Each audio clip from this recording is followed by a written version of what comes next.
کیا کریں ہم جس سے ہماری آنکھوں پر کنٹرول ہو، جس سے ہماری پاک دامنی مضبوط ہو اور بے حیائی سے ہم کو چھٹکارا ملے؟ دیکھیں، دو چیزیں ہیں،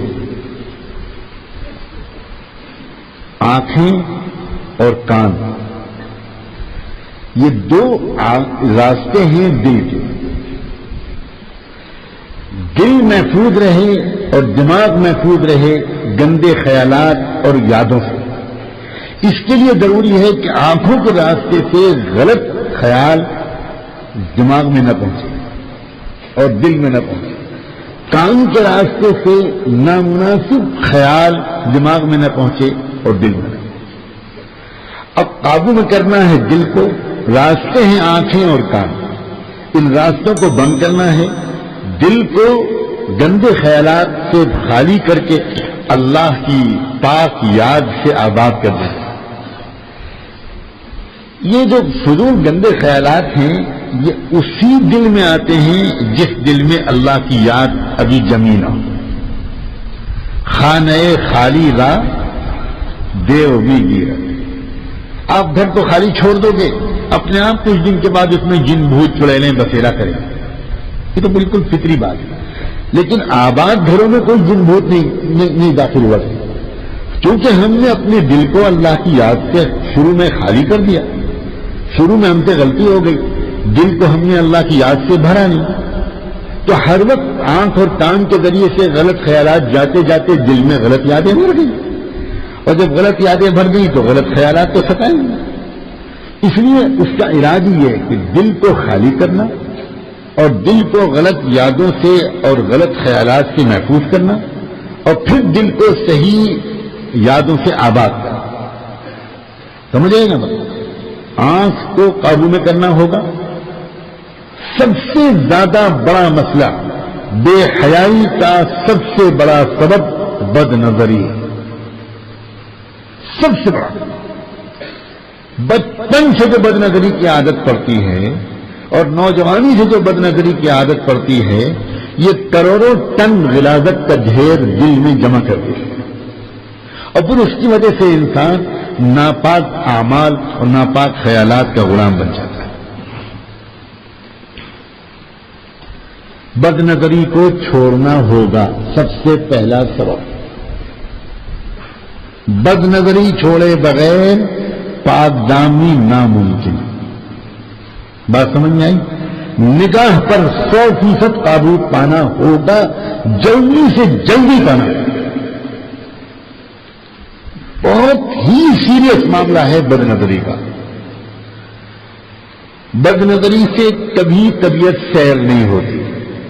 عجیب و غریب بات ہے، بد نظری جتنی کرتا ہے انسان اتنا اس کی طبیعت میں مزید بد نظری کا شوق، کبھی بد نظری سے سیر نہیں، بد نظری سے الجھن اور زیادہ بڑھتی ہے، سکون نہیں ملتا، الجھن بڑھتی ہے۔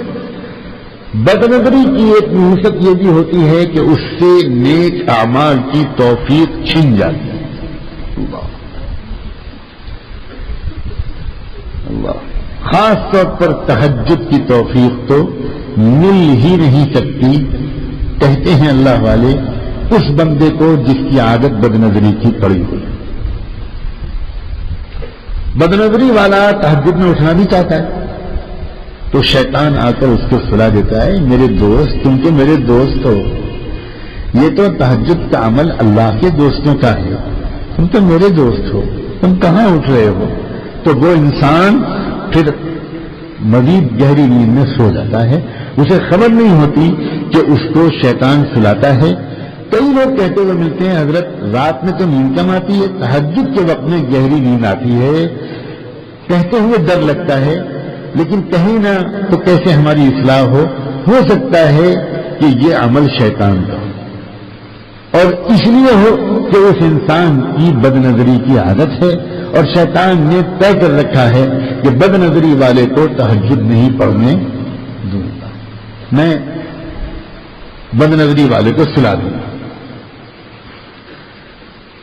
عمل کی توفیق بد نظری سے چھن جاتی ہے۔ پھر بد نظری کی ایک نحوست یہ بھی ہے کہ یادداشت کمزور ہو، روز بروز انسان کی یادداشت کمزور ہوتی چلی جاتی ہے. بد نظری سے محفوظ انسان کی یادداشت کمزور ہوگی. بد نظری میں مبتلا انسان کی یادداشت کمزور ہوگی. اور بد نظری سے محفوظ انسان کی یادداشت 80 اور 90 سال کی عمر میں بھی حیرت انگیز طریقے پر مضبوط ہے. بالکل میموری مضبوط رہتی ہے. یہ اللہ تعالیٰ کی طرف سے بنایا ہوا ایک سسٹم ہے جس کو ہم بدل نہیں سکتے. سوئی لگے گی تو چبھن ہوگی, بد نظری ہوگی تو یادداشت کم. عجیب بات ہے, جس طرح حیات پاک دامنی عزت کا سبب بنتی ہے, ویسے ہی بد نظری ذلت و خاری کا سبب بنتی ہے. بد نظری میں مبتلا انسان مختلف بہانوں سے عوام کی نگاہ میں, لوگوں کی نگاہ میں ذلیل ہوتا ہے, اپنوں کی نگاہ میں ذلیل ہوتا ہے, اپنے قریبی لوگوں کی نگاہوں میں رسوا ہوتا ہے, سب کے سامنے اس کو شرمندہ ہونا پڑتا ہے. پاک دامنی کا انعام عزت اور بد نظری اور بے حیائی کے کاموں کی سزا ذلت.